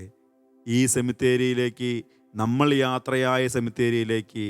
യാത്രയാക്കുന്നൊരു ദിനം വന്നു ചേരും. നമ്മൾ മറ്റുള്ളവരോടൊപ്പം യാത്രയായ സെമിത്തേരിയിലേക്ക് നമ്മളെ യാത്രയാക്കുന്ന ഒരു ദിനം ആസന്നമാണ്. സ്വന്തമെന്ന് കരുതിയ കൂടപ്പിറപ്പിനെ, ചോരയെ, ജീവിത പങ്കാളിയൊക്കെ നീ ഇട്ടെറിഞ്ഞ് പോകണം. ആ പോയി കഴിഞ്ഞാൽ മാത്രമേ ദൈവം സ്വന്തമാക്കിയ നിത്യതയിലേക്ക് നിനക്ക് പ്രവേശിക്കാൻ സാധിക്കുകയുള്ളൂ. ഈ സത്യം നമുക്ക് മനസ്സിലാക്കണം. ഈ സത്യം നമ്മുടെ ഹൃദയത്തിൽ അടിവരയിട്ട് രേഖപ്പെടുത്തേണ്ടതുണ്ട്. ആ സത്യമാണ് ദൈവസ്നേഹം എന്ന സത്യം. ദൈവമാണ് എന്നെ സ്നേഹത്തിലേക്ക് വിളിച്ചിരിക്കുന്നത്, ദൈവമാണ് എൻ്റെ സർവസ്വവും എന്ന് അടിവരയിട്ട് ഹൃദയത്തിൽ പറയുവാനായിട്ട് സാധിക്കണം. അതുകൊണ്ടല്ലേ സ്നേഹമുള്ള ദൈവമക്കളെ, ധനികനായ യുവാവിൻ്റെ കഥ നമ്മൾ വായിക്കുന്നുണ്ടല്ലോ. മത്തായിയുടെ സുവിശേഷം 19-ാം അധ്യായത്തിൽ 16 മുതൽ തിരുവചനത്തിൽ പറയുകയാണ്, ധനികനായ യുവാവ് വന്നിട്ട് പറയുക, നിത്യജീവൻ പ്രാപിക്കാൻ വേണ്ടി ഞാൻ എന്താ ചെയ്യേണ്ടേ? എന്തൊരു സരസമായ ചോദ്യമാണ്. നിത്യജീവൻ പ്രാപിക്കാൻ വേണ്ടി ഞാൻ എന്താ ചെയ്യേണ്ടേ? ഈശോ പറയുകയാണ് കൽപ്പനകൾ പാലിക്കണം. അവൻ പറഞ്ഞു, വളരെ പെട്ടെന്ന് തന്നെ അവൻ ഉത്തരം പറഞ്ഞു, ഞാനത് പാലിച്ചിട്ടുണ്ട്. അവസാനം പറയുകയാണ്, നിന്നെപ്പോലെ നിന്റെ അയൽക്കാരനെ സ്നേഹിക്കണം, അതും ഞാൻ ചെയ്തിട്ടുണ്ട്. പിന്നീട് ഈശോ പറയുന്നൊരു കാര്യമുണ്ട്, നിനക്കുള്ളതെല്ലാം വിറ്റ് നീ മറ്റുള്ളവർക്ക് ദാനം ചെയ്യുക. ഉപേക്ഷ. അതിൻ്റെ അർത്ഥം എന്താ? ഉള്ളതെല്ലാം ഉപേക്ഷിക്കുന്നവനെ ദൈവത്തെ സ്നേഹിക്കാൻ സാധിക്കുള്ളൂ. വചനം പറയുന്നത് പ്രകാരമാണ്, അവൻ വളരെ ദുഃഖിതനായി തിരിച്ചുപോയി. നമ്മളുടെയൊക്കെ ഇന്നത്തെ ഏറ്റവും വലിയ ചിന്ത എന്താ സ്നേഹമുള്ളവരെ? ജോലിയില്ല എന്നുള്ള ചിന്തയാണോ? ഒരു കുഞ്ഞില്ലെന്നുള്ള ചിന്തയാണോ? വിദൂരത്ത് പോകുവാനായിട്ട് ആവർത്തിച്ച് പരീക്ഷ എഴുതിയിട്ട് പരീക്ഷ പാസ്സായില്ലെന്ന ചിന്തയാണോ? ഞാൻ ആഗ്രഹിക്കുന്ന രീതിയിൽ എനിക്കൊരു തൊഴിൽ ലഭിച്ചില്ല എന്നുള്ളൊരു ചിന്തയാണോ? എൻ്റെ ജീവിത പങ്കാളിയോ മകനോ എന്നൊന്ന് ഫോൺ വിളിക്കുന്നില്ല, എന്നെ മനസ്സിലാക്കുന്നുള്ള ചിന്തയാണോ? ഇതിനേക്കാൾ വലിയ ഒരു ചിന്തയാണ് നമ്മളെ അലോസരപ്പെടുത്തേണ്ടത്. ഞാൻ എത്രമാത്രം ദൈവത്തെ സ്നേഹിച്ചു എന്നുള്ള ചിന്ത, എത്രമാത്രം ഞാൻ ദൈവത്തെ അറിഞ്ഞു എന്നുള്ള ചിന്ത. ഇങ്ങനെ ഒരു അറിവിൽ നിറഞ്ഞ പത്രോസിൻ്റെ ജീവിതം നിങ്ങൾ ആലോചിച്ച് നോക്കിയേ. പത്രോസ് പിന്നെ ക്രിസ്തുവിന് വേണ്ടി മരിക്കുകയാണ്. കുരിശു മരണം കണ്ട് ഭയം നോടിയ പത്രോസ് ശത്രുക്കളുടെ കരങ്ങളിൽ അകപ്പെടാൻ ഭയപ്പാടോടുകൂടി അവനെ അറിയില്ല എന്ന് പറഞ്ഞ പത്രോസ് പിന്നീട് നീറോ ചക്രവർത്തിയുടെ അതിക്രൂരമായ മതപീഡന കാലഘട്ടത്തിൽ ഇതാ സ്വമേധയാ പത്രോസ് പിടികൊടുത്തുകൊണ്ട് അവനെ പിടിക്കപ്പെട്ട് കഴിഞ്ഞപ്പോൾ പത്രോസ് പറയാണ്, മരിക്കാൻ എനിക്ക് പേടിയില്ല. സ്നേഹമുള്ള ദൈവമക്കളെ, ഇന്ന് നമ്മൾ ഉണർത്തിയ കർത്താവിനോട് നിനക്ക് പറയാൻ സാധിക്കുമോ? ഇന്ന് കർത്താവേ, എൻ്റെ പ്രാണൻ നീ എടുക്കുകയാണെങ്കിൽ എനിക്കതിന് പേടിയില്ലെന്ന് പറയാൻ സാധിക്കുമോ? അതാണ് ദൈവസ്നേഹം എന്ന് പറയുന്നത്. അതാണ് പത്രോസിൽ വന്നു നിറഞ്ഞ സ്നേഹം. പത്രോസ് പൊതിയപ്പെട്ട സ്നേഹം അതാണ്. ദൈവമേ, നിനക്ക് വേണ്ടി, ക്രിസ്തുവേ, നിനക്ക് വേണ്ടി മരിക്കാൻ എനിക്ക് ഭീതിയില്ല. എന്നിട്ട് തന്നെ കൊല്ലാൻ വന്ന വ്യക്തികളോട് പറയുകയാണ്, നിങ്ങൾ എങ്ങനെയാണ് എന്നെ കൊല്ലാനായിട്ട് പോകുന്നത്? അപ്പോൾ അവർ പറഞ്ഞു, നിന്റെ ഗുരുവിനെ കൊന്നതുപോലെ തന്നെ ഞങ്ങൾ നിന്നെ കൊല്ലും. എങ്ങനെയാണത്? കുരിശിൽ നിന്നെ കൊല്ലാനായിട്ട് പോവുകയാണ്. അപ്പോൾ പത്രോസ് പറയുക, എത്രയോ ഭാഗ്യമാണ് എനിക്ക് കുരിശിൽ മരിക്കുവാൻ കിട്ടിയ അവസരം. പക്ഷേ എൻ്റെ ഗുരുനാഥൻ കുരിശിൽ ഇരുകരങ്ങളും വിരിച്ച് മരണപ്പെട്ടതുപോലെ മരണപ്പെടുവാൻ എനിക്ക് ആഗ്രഹമില്ല, അത്രയ്ക്കും യോഗ്യതയൊന്നും എനിക്കില്ല എന്ന് പറഞ്ഞ് തലകീഴായി ഒരു എക്സ്, ഇംഗ്ലീഷ് ആൽഫബറ്റ് എക്സ് ആകൃതിയിലുള്ള ഒരു കുരിശിൽ തല കീഴായി എന്നെ നിങ്ങൾ കൊല്ലൂ എന്ന് പറഞ്ഞ് സന്തോഷത്തോടെ പുഞ്ചിരിച്ചുകൊണ്ട് മരണത്തിലേക്ക് നടന്ന് പോകുന്ന ഒരു കുട്ടി കടലിലേക്ക് കുളിക്കാൻ ഇറങ്ങുന്നത് പോലെ അങ്ങനെ സ്വമേധയ ഇങ്ങനെ മരണത്തിന് ഏൽപ്പിച്ചു കൊടുക്കുന്ന പത്രോസിൻ്റെ ചിത്രം. ദൈവമക്കൾ, എത്ര മനോഹരമാണത്! ഈ നവംബർ മാസത്തിൽ അങ്ങനെ ഒരു ചിന്ത നമ്മുടെ മനസ്സിൽ ഇങ്ങനെ ഒരു കുളിർമയല്ലേ? എത്ര ശാന്തമായിട്ടാ, അതായത് തന്നെ കൊല്ലാൻ പോയ പക്ഷെ അപ്പോഴും പുഞ്ചിരിച്ചുകൊണ്ട് മരണത്തിലേക്ക് ഇറങ്ങിപ്പോകുന്നൊരു ചിത്രം. എത്ര മനോഹരമാണത്! റാണി മരിയ സിസ്റ്ററിന് നമുക്കറിയാം, 53 തവണ ഘാതകൻ ആവർത്തിച്ച് കത്തിക്കൊണ്ട് കുത്തിയപ്പോഴും ഒരു അരുതാത്തൊരു വാക്കുപോലും വന്നില്ല. റാണി മരിയ സിസ്റ്റർ എന്ന് വാഴ്ത്തപ്പെട്ടവളുടെ കണത്തിലേക്ക് സഭ ഉയർത്തിയെങ്കിൽ അതിൻ്റെ കാരണമെന്ന് പറയുന്നത് അവൾ കൊല്ലപ്പെട്ടു എന്നുള്ളതല്ല. ഈ ഒരു സിസ്റ്റർ കൊലപ്പെടുന്ന സമയത്ത് ഒരു കൊച്ചുകുട്ടി ദൂരെ നിന്ന് മാറി നോക്കുന്നുണ്ടായിരുന്നു അത്രേ. ഈ കുട്ടി വന്നിട്ട് പിന്നീട് സിസ്റ്റർമാരോട് പറയുന്നത് പ്രകാരമാണ്, അയ്യോ, ആ മരണപ്പെട്ട സിസ്റ്റർ ഒരു പുണ്യപ്പെട്ട സിസ്റ്ററാണ്, അത് നിനക്കെങ്ങനെ മനസ്സിലായി? ആ സിസ്റ്റർ ഇങ്ങനെ ആ ഘാതകൻ കത്തി ഊരി കുത്തുന്ന സമയത്ത് ആ സിസ്റ്ററിൻ്റെ, പുണ്യപ്പെട്ട സ്ത്രീയുടെ അധരത്തിൽ നിന്ന് ഉയർന്ന സ്വരം, ഈശോയെ, ഈശോയെ, ഈശോയെ, ഞാൻ നിന്നെ സ്നേഹിക്കുന്നു എന്നുള്ളതാണ് അത്രേ. ആർക്ക് പറയാൻ സാധിക്കും? ഇന്ന് നീ ജീവിതത്തിൽ ഒരു രോഗത്തെക്കുറിച്ച് നൊമ്പരപ്പെടുമ്പോൾ ഈ രോഗം സമർപ്പിച്ചുകൊണ്ട് ഈശോയെ, ഞാൻ നിന്നെ സ്നേഹിക്കുന്നു എന്ന് പറയാൻ പറ്റുമോ? ക്യാൻസർ രോഗത്തെയോർത്ത്, അർബുദ രോഗത്തെയോർത്ത്, എന്നെ മരണത്തിലേക്ക് കൊണ്ടുപോകുന്ന ഈ ജീവിതാവസ്ഥയോർത്ത്, ഈശോയെ, ഞാൻ നിന്നെ സ്നേഹിക്കുന്നു. ഈ നടുവേദന ഒന്ന് കിടക്കാനോ എഴുന്നേൽക്കാനോ കാലുവേദന പോലും നടക്കാനോ പറ്റുന്നില്ല. ഈശോയെ, ഇതിനെ ഓർത്ത് ഞാൻ നിന്നെ സ്നേഹിക്കുന്നു എന്ന് പറയാനായിട്ട് സാധിക്കുമോ? റാണി മരിയ സിസ്റ്ററിന് സാധിച്ചു. അതുകൊണ്ടാണ് ഈ സാക്ഷിയായ ആ സിസ്റ്ററിനെ ദൈവം വാഴ്ത്തപ്പെട്ടവരുടെ ഗണത്തിലേക്ക് സഭ ദൈവത്തിൻ്റെ പ്രചോദനത്താൽ ഉയർത്തിയത്. ദൈവത്തെ സ്നേഹിക്കുന്നവർക്ക് ദൈവം കൊടുക്കുന്ന പദവിയാണ് വിശുദ്ധ പദവി. ദൈവത്തെ സ്നേഹിക്കുന്നവർക്ക് ദൈവം കൊടുക്കുന്ന സമ്മാനമാണ് സ്വർഗകിരീടം. അത് മനസ്സിലാക്കുക. വെളിപാടിൻ്റെ പുസ്തകത്തിൽ പ്രകാരം പറയുന്നുണ്ടല്ലോ, മരണം വരെ വിശ്വസ്തയോടുകൂടെ ജീവിക്കുക, നിത്യജീവൻ്റെ കിരീടം ദൈവം നിന്നെ അണിയിക്കും. ആ വിശ്വസ്തത എന്ന് പറയുന്നത് സ്നേഹമാണ്. വിശ്വസ്തത സമം സ്നേഹം. നമ്മൾ ജ്ഞാനസ്നാന സമയത്ത് ഒരു കിരീടമണിയിക്കും. അതേ കിരീടം തന്നെയാണ് മരണസമയത്തും അതിൻ്റെ പ്രതീകമായിട്ട് അറിയിക്കണേ. തൻ്റെ ദൈവം തൻ്റെ വിശ്വസ്തദാസന്മാർക്ക് വാഗ്ദാനം ചെയ്ത നിത്യതയിലേക്ക് നിന്നെ നയിക്കുമാറാകട്ടെ എന്ന് പറഞ്ഞൊരു കിരീടം ധരിപ്പിക്കും. അങ്ങനെ ഒരു കിരീടം നമുക്കും സ്വന്തമാക്കണ്ടേ, സന്തോഷത്തോടുകൂടി സ്വന്തമാക്കണ്ടേ. അപ്പോൾ സ്നേഹമുള്ള ദൈവമക്കളെ, നമ്മൾ ഈ സമയം മുഴുവനും ഈശോയുണ്ട് നമ്മുടെ കൂടെ. ഈശോയാണ് നമ്മളോട് പറഞ്ഞത്. ഈശോയുടെ ദൈവസ്നേഹത്താൽ നിറയപ്പെടാൻ വേണ്ടിയാണ് നമ്മൾ ഈ സമയം മുഴുവനും ആ നിറയപ്പെടാനുള്ള ചിന്തകളാണ് നമ്മൾ ധ്യാനിച്ചത്. പത്രോസ് എന്ന ശിഷ്യത്തലവനെ ഈശോ വിളിച്ചത് എന്തിനു വേണ്ടിയാണ്? അടിവരയിട്ട് മനസ്സിലൊന്നും കൂടെ പറയാ, ദൈവത്തെ സ്നേഹിക്കാൻ വേണ്ടിയാണ്. ഇന്ന് ഈ വചനം കേൾക്കുന്നത് എന്തിനു വേണ്ടിയാ? ദൈവത്തെ സ്നേഹിക്കാൻ. ഇന്ന് ദൈവം നമ്മളെ ഉണർത്തിയത് എന്തിനു വേണ്ടിയാ? ദൈവത്തെ സ്നേഹിക്കാൻ. ഒരുപക്ഷെ മരിച്ചിരുന്നെങ്കിൽ അന്ന് ആഗ്രഹിച്ചിട്ട് പോലും ഇന്നും നാം ജീവിക്കുന്നതിന് അർത്ഥം എന്താണ്? ദൈവത്തെ സ്നേഹിക്കാൻ. അപ്പോൾ ഒരു കത്തോലിക്ക വിശ്വാസിയെ സംബന്ധിച്ചിടത്തോളം നമ്മുടെ ജീവിതത്തിൻ്റെ പരമമായ ലക്ഷ്യം എന്ന് പറയുന്നത് ദൈവത്തെ അറിയുക, ദൈവത്തെ സ്നേഹിക്കുക. അങ്ങനെയെങ്കിൽ പരമമായ പരാജയം എന്ന് പറയുന്നത് ദൈവത്തെ അറിയാതിരിക്കുക, ദൈവത്തെ സ്നേഹിക്കാതിരിക്കുക. സ്നേഹമുള്ളവർ, ഈ ശുശ്രൂഷ വരും ദിവസങ്ങളിൽ തുടരുമ്പോഴൊക്കെ നമ്മൾ എന്തിനാണ് നല്ല മരണം പ്രാപിക്കാൻ നമുക്ക് എങ്ങനെ സാധിക്കും? മരണഭീതി എങ്ങനെ നമ്മിൽ നിന്ന് വിട്ടുമാറും നമ്മൾ ചിന്തിച്ചു. എങ്ങനെ നല്ല മരണം പ്രാപിക്കാം? മരണശേഷം നമുക്ക് എന്ത് സംഭവിക്കുന്നു? നിത്യത എന്ന് പറയുന്നതുണ്ടോ? സ്വർഗമുണ്ടോ? നരകമുണ്ടോ? ശുദ്ധീകരണ സ്ഥലം കത്തോലിക്ക സഭയുടെ ഒരു കണ്ടുപിടുത്തമാണോ? ഈ ചിന്തകളൊക്കെ കുറിച്ച് നമ്മൾ ചിന്തിക്കും. ശുദ്ധീകരണ സ്ഥലം ഉണ്ട് എന്നുണ്ടെങ്കിൽ അത് ഒഴിവാക്കാൻ നമ്മൾ എന്ത് ചെയ്യണം? ഇതിനെക്കുറിച്ചൊക്കെ നമ്മൾ വളരെ വചനത്തിൻ്റെ അടിസ്ഥാനത്തിൽ പരിശുദ്ധാത്മ പ്രേരണയാൽ നമ്മൾ ധ്യാനിക്കും. അതുകൊണ്ട് സ്നേഹമുള്ള ദൈവമക്കളെ, നമ്മളെ ആരാധനയിലും തുടർന്ന് ദൈവകൃപയാൽ നിറയപ്പെടാൻ വേണ്ടി ഒന്ന് പ്രാർത്ഥിക്കാൻ പോവുകയാണ് കേട്ടോ. അപ്പം പത്രോസിനോട് ചോദിച്ച അതേ ചോദ്യം നമ്മുടെ മനസ്സിൽ ഈ നിമിഷം ആഴപ്പെടട്ടെ. നീ എന്നെ സ്നേഹിക്കുന്നുവോ? അതിനർത്ഥം മറ്റൊന്നുമല്ല, ഒന്നാം പ്രമാണമാണ് കേട്ടോ. ഒന്നാം പ്രമാണമാണ്. എന്താണ് ഒന്നാം പ്രമാണം? നിന്റെ ദൈവമായ കർത്താവ് ഞാനാണ്, ഞാനല്ലാതെ മറ്റൊരു ദൈവവും നിനക്കുണ്ടാകരുത്. ഒരുപക്ഷെ നമ്മുടെ ദൈവം നമ്മളുടെ വീടായിരിക്കാം, നമ്മുടെ കാറായിരിക്കാം, നമ്മുടെ ഏതെങ്കിലും വാഹനമായിരിക്കാം. നമ്മളെ ഏറ്റവും കൂടുതൽ നമ്മുടെ ചിന്തയിൽ വരുന്നത് എന്താ? അതാണ് ദൈവം. ഏറ്റവും കൂടുതൽ ഒരു ദിവസം ആവർത്തിച്ച് വരുന്ന ചിന്ത, അത് പാപത്തിൻ്റെ ചിന്തയാണെങ്കിൽ അതാണ് നമ്മുടെ ദൈവം. അതൊരു വസ്തുവിൻ്റെ ചിന്തയാണെങ്കിൽ, ഒരു വ്യക്തിയുടെ ചിന്തയാണെങ്കിൽ അതാണ് നമ്മുടെ ദൈവം. പക്ഷെ അതിനേക്കാളൊക്കെ ഉപരിയായിട്ട് ദൈവമേ, ഞാൻ നിന്നെ സ്നേഹിക്കുന്നു എന്ന് പറയാൻ നമുക്ക് സാധിച്ചു കഴിഞ്ഞാൽ ദൈവസ്നേഹം നമ്മിൽ വന്ന് നിറയും. ദൈവസ്നേഹം നമ്മിൽ വന്ന് പൊതിയപ്പെടും. ആ പൊതിയപ്പെടുമ്പോഴാണ് സ്നേഹമുള്ള ദൈവമക്കളെ പരിശുദ്ധാത്മാവിൻ്റെ വലിയ കൃപ നമുക്ക് ലഭിക്കുക. ഇന്നേ ദിവസം ഈ ദൈവസ്നേഹത്താൽ നിറയാൻ വേണ്ടി നമ്മൾ പ്രാർത്ഥിക്കുകയാണ്. ഈ ആരാധനയുടെ തുടർന്നുള്ള നിമിഷങ്ങൾ നമ്മൾ ആ ഒരു കൃപാവരത്തിനോട് നമ്മൾ നന്നായിട്ട് പ്രാർത്ഥിക്കുന്ന സ്നേഹമുള്ള ദൈവമക്കളെ. എന്നാൽ ദൈവസ്നേഹത്താൽ നിറയപ്പെടാതെ മരണപ്പെട്ടു പോയി ഒരുപാട് ആത്മാക്കളുണ്ട്. അവർക്ക് വേണ്ടിയൊക്കെ നമ്മളല്ലാതെ പിന്നെ ആരാ പ്രാർത്ഥിക്കുക? അപ്പം നമ്മളും ദൈവസ്നേഹത്താൽ നിറയപ്പെടണം. നമ്മുടെ പ്രാർത്ഥനകൾ, നമ്മുടെ പരിശുദ്ധ കുർബാന, നമ്മുടെ ഈ ആരാധനയൊക്കെ ദൈവസ്നേഹത്താൽ നിറയപ്പെടാൻ വേണ്ടിയിട്ടാണ്.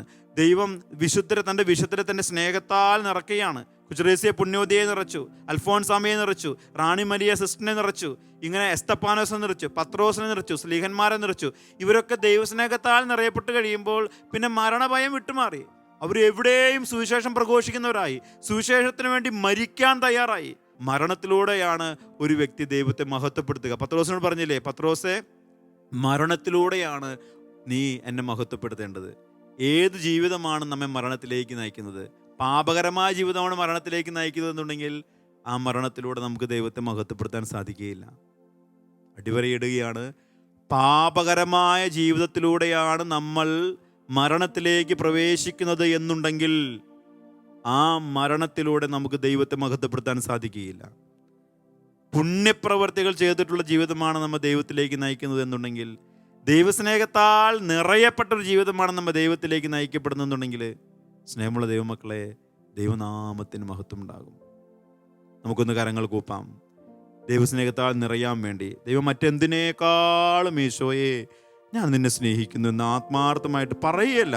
അത് ദൈവമേ ആ സ്നേഹത്താൽ എന്നെ നിറയ്ക്കണമേ, എന്നെ പൊതിയണമേ എന്നൊക്കെ ഒന്ന് ആത്മാർത്ഥമായിട്ട് ഈ നിമിഷം നമ്മൾ പ്രാർത്ഥിക്കുകയാണ്. നമ്മൾ ഇരിക്കുന്നിടത്ത് തന്നെ ഒന്ന് ഇരിക്കുകയോ നിൽക്കുന്നിടത്ത് തന്നെ നിൽക്കുകയോ ചെയ്തിട്ട് ഒന്നുകൂടെ ഒന്ന് കരങ്ങൾ ഉയർത്തി കർത്താവിനെ സ്തുതിച്ച് പ്രാർത്ഥിക്കാൻ പോവുകയാണ്.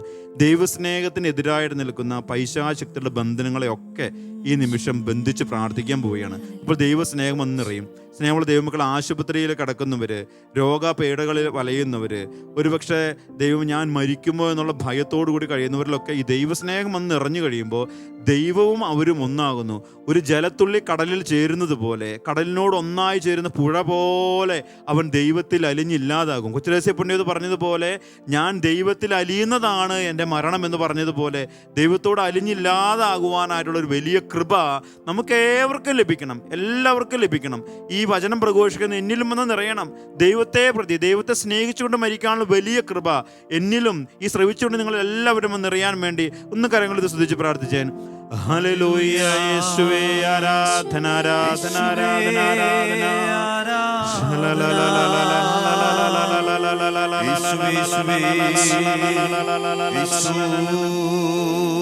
കർത്താവായ യേശുവേ, ഞങ്ങൾ അങ്ങേ സ്തുതിക്കുന്നു, ആരാധിക്കുന്നു, നന്ദി പറഞ്ഞ് മഹത്വപ്പെടുത്തുന്നു. ഹല്ലേലൂയ, ഹല്ലേലൂയ, യേശുവേ ആരാധന, ആരാധന, ആരാധന, ആരാധന. കർത്താവായ യേശുവേ, ദൈവസ്നേഹത്തിൽ നിന്ന്, ദൈവസ്നേഹത്താൽ നിറയപ്പെടുവാൻ തടസ്സമായി നിൽക്കുന്ന പൈശാചിക ശക്തികളുടെ ദുഷ്ടപിശാചിന്റെ ബന്ധനങ്ങളെ എല്ലാം ദിവ്യകാരുണ്യനാഥ അങ്ങയുടെ ചങ്കോട് ചേർത്ത് വെച്ച്, ഇന്നേ ദിവസം അർപ്പിക്കപ്പെട്ട പരിശുദ്ധ കുർബാനകളുടെ യോഗ്യതയോട് ചേർത്ത് വെച്ച് യേശുനാമത്തിൽ അവയെ ഈ നിമിഷം ബന്ധിക്കുന്നു. ശാസിച്ച് ബഹിഷ്കരിച്ച് കർത്താവേ, നിന്റെ കുരിശിൻ കീഴിലേക്ക് ഈ നിമിഷം ആട്ടിപ്പായിക്കുന്നു. ദൈവസ്നേഹത്താൽ നിറയപ്പെടുവാനും വേണ്ടി, ഓരോ മകനും മകളും നിറയപ്പെടുവാൻ വേണ്ടി, മരണഭീതി വിട്ടുമാറുവാൻ വേണ്ടി കർത്താവേ ഈ നിമിഷം ഞങ്ങൾ പ്രാർത്ഥിക്കുകയാണ്. ദൈവമേ, നിങ്ങളുടെ ആത്മാവിനെ അയക്കണമേ, നിങ്ങളുടെ ആത്മാവിനെ അയച്ച് ശക്തിപ്പെടുത്തണം. ദൈവമേ, അങ്ങയേക്കാൾ മറ്റൊന്നിനും ഞങ്ങളുടെ ജീവിതത്തിൽ ഇടമില്ലെന്ന് ഞങ്ങൾ ആവർത്തിച്ച് പാടി പ്രാർത്ഥിക്കുകയാണ്. ദൈവമേ, അതിനുള്ള കൃപ ഞങ്ങൾക്ക് നൽകണമേ. ഈ ഗാനം ഞങ്ങൾ പാടുമ്പോൾ കർത്താവ്, ഈരടികളോട് ഞങ്ങൾ കടന്നു പോകുമ്പോൾ ദൈവമേ, നിന്റെ സ്നേഹം ഞങ്ങളുടെ ആത്മാവിൽ മുദ്ര ചെയ്യണമേ. അങ്ങേക്കാൾ വേറെയൊന്നിനെയും സ്നേഹിക്കില്ല ഞാൻ യേശുവേ. അങ്ങേക്കാൾ വേറെയൊന്നിനെയും സ്നേഹിക്കില്ല ഞാൻ യേശുവേ. അങ്ങേക്കാൾ വേറെയൊന്നിനെയും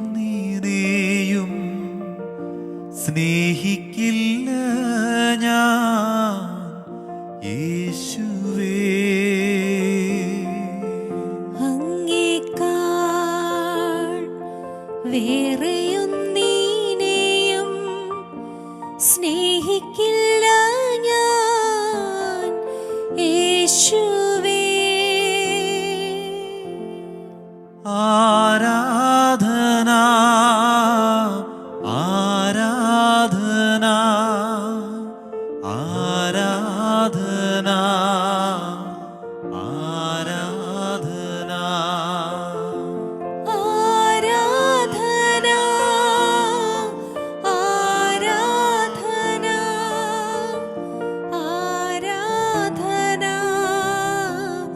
ആരാധന. ചേർന്ന് പാടാം. ആരാധന, ആരാധന, ആരാധന, ആരാധന. ചേർന്ന് പാടാമോ? ആരാധന,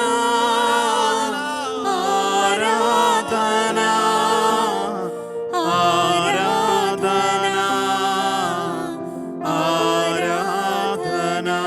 യേശുവേ ആരാധന, ആരാധന, ആരാധന. യേശുവേ ആരാധന, ആരാധന, ആരാധന. യേശുവേ ആരാധന, യേശുവേ.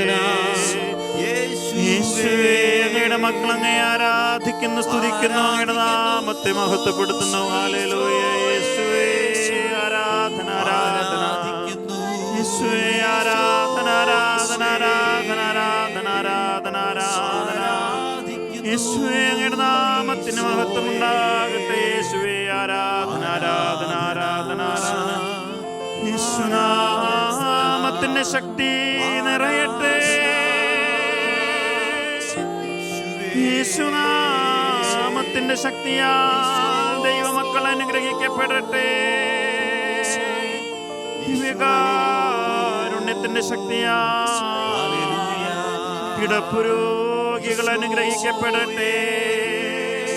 ദിവ്യകാരുണ്യത്തിന്റെ ശക്തിയാൽ രോഗികൾ അനുഗ്രഹിക്കപ്പെടട്ടെ. ദിവ്യകാരുണ്യത്തിന്റെ ശക്തിയാൽ മാതാപിതാക്കൾ അനുഗ്രഹിക്കപ്പെടട്ടെ. ദിവ്യകാരുണ്യത്തിന്റെ ശക്തിയാൽ മക്കൾ അനുഗ്രഹിക്കപ്പെടട്ടെ.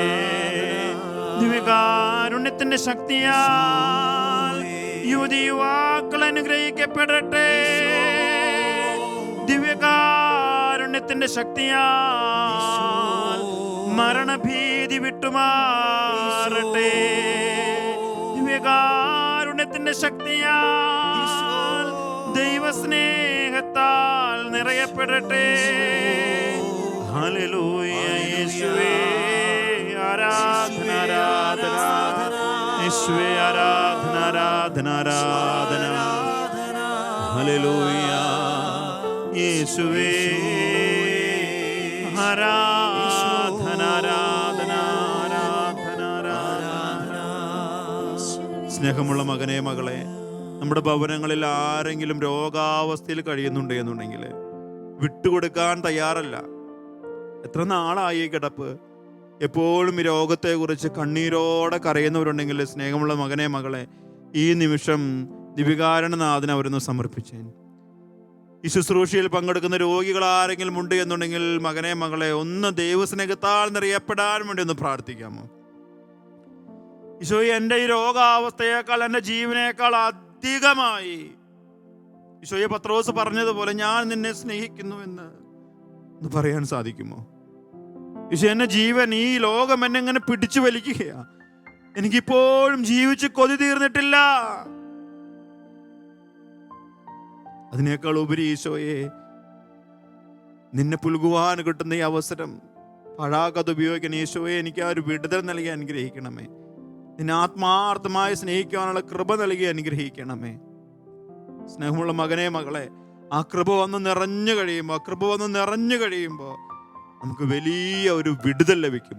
ആത്മാവിൻ്റെ വലിയൊരു അഭിഷേകം നമ്മിൽ വന്ന് നിറയും. പിന്നെ കർത്താവിന് വേണ്ടി ജീവിക്കുവാൻ നമ്മെക്കുറിച്ച് മറ്റുള്ളവർ എന്തൊക്കെ പറഞ്ഞാലും ദുഷിച്ച് സംസാരിച്ചാലും പള്ളിയിൽ പോകുന്നതിന് ദേവാലയത്തിൽ പോകുന്നതിന് എതിർക്കുന്ന ആരുണ്ടായാലും സ്നേഹമുള്ള ദൈവമക്കളെ, നമ്മളതൊന്നും നമ്മളെ ബാധിക്കില്ല. നമ്മൾ വിശുദ്ധ കുർബാനയിൽ പങ്കെടുക്കും. നമ്മൾ ഭക്തിയോടെ നാവ് നീട്ടി ഞാൻ എൻ്റെ അധരങ്ങളിൽ വരുന്നത് ഈശോയാണ്, ഈശോ എന്നിൽ വന്ന് നിറയും എന്നുള്ള ബോധ്യത്തോടു കൂടി കുർബാനയിൽ പങ്കെടുക്കുവാൻ, കുമ്പസാരിക്കുവാനൊക്കെ നമുക്ക് കൃപ നമുക്ക് ദൈവം നൽകുമെന്നേ. ഈ ദൈവസ്നേഹത്താൽ വന്ന് നിറയപ്പെടുവാൻ വേണ്ടി ദൈവമേ, അങ്ങയുടെ സ്നേഹത്തിൽ ഒന്നായി ചേരുവാൻ, ലയിച്ചില്ലാതായി തീരുവാൻ തടസ്സം നിൽക്കുന്ന എല്ലാ ശക്തികളെയും, പൈശാചിക ശക്തികളെയും യേശുവേ ഈ നിമിഷം നിന്റെ കാൽ കീഴിൽ സമർപ്പിച്ച് പ്രാർത്ഥിക്കുകയാണ്. പ്രത്യേകിച്ച് കിടപ്പ് രോഗികളെ സമർപ്പിച്ച് പ്രാർത്ഥിക്കണം. അനാഥ ആലയങ്ങളിൽ, അഗതി മന്ദിരങ്ങളിലൊക്കെ എനിക്ക് ആരുമില്ലല്ലോ എന്ന് കണ്ണീരോടെ വിലപിക്കുന്ന മക്കളെ ഇതിനെ സമർപ്പിക്കുന്നു.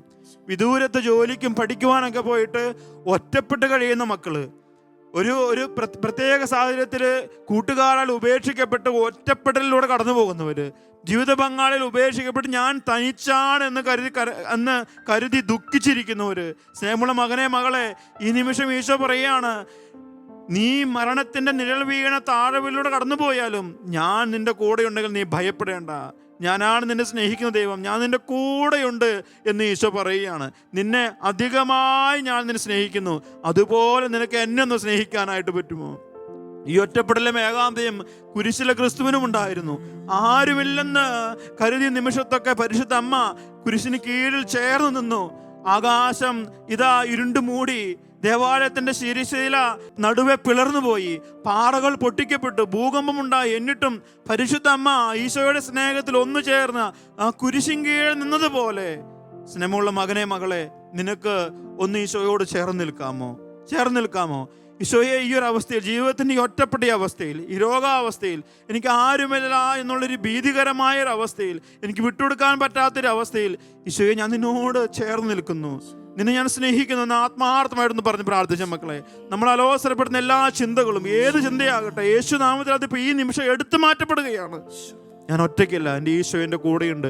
ഈ ബോധ്യത്തോടു കൂടി അങ്ങേക്കായി ഈശോയെ ഒന്നുകൂടെ ഞാൻ പാടി പ്രാർത്ഥിക്കുകയാണ്. വേറെയൊന്നിനെയും സ്നേഹിക്കില്ല ഞാൻ യേശുവേ. അങ്ങേക്കാൾ വേറെയൊന്നിനെയും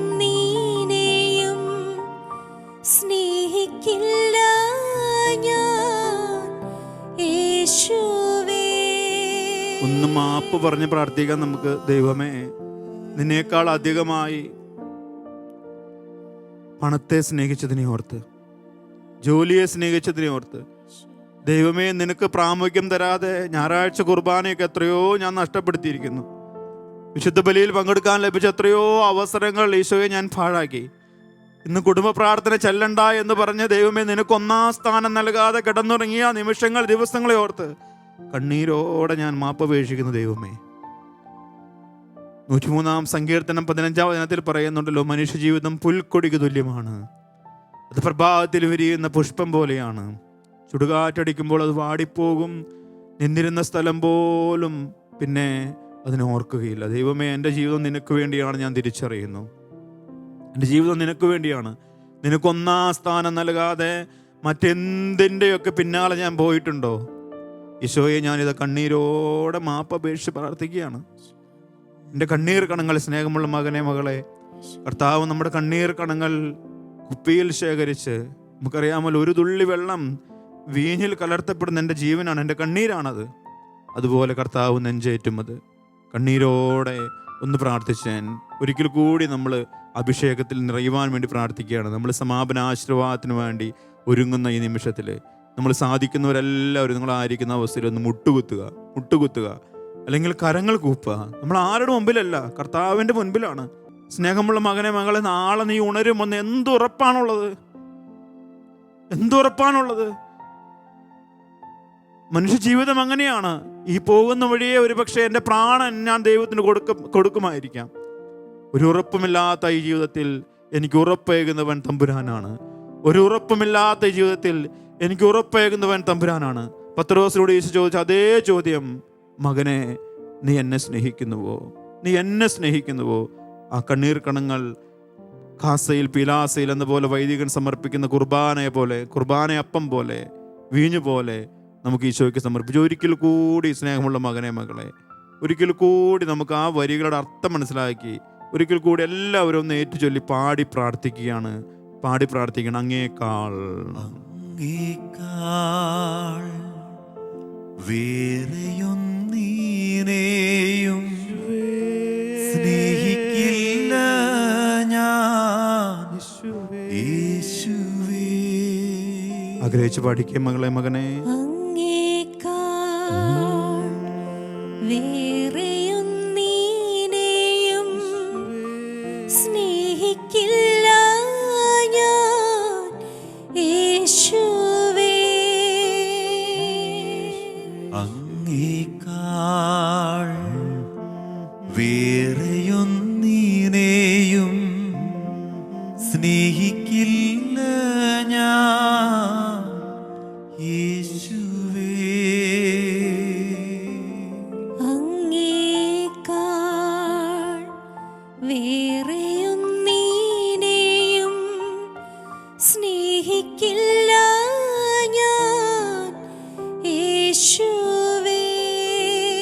കരങ്ങൾ കൂപ്പി ശിരസ് നമിച്ച് ദിവ്യകാരുണ്യനാഥന്റെ ആശീർവാദം, സ്നേഹം നമുക്ക് ഏറ്റുവാങ്ങാം. ആരാധന ആരാധന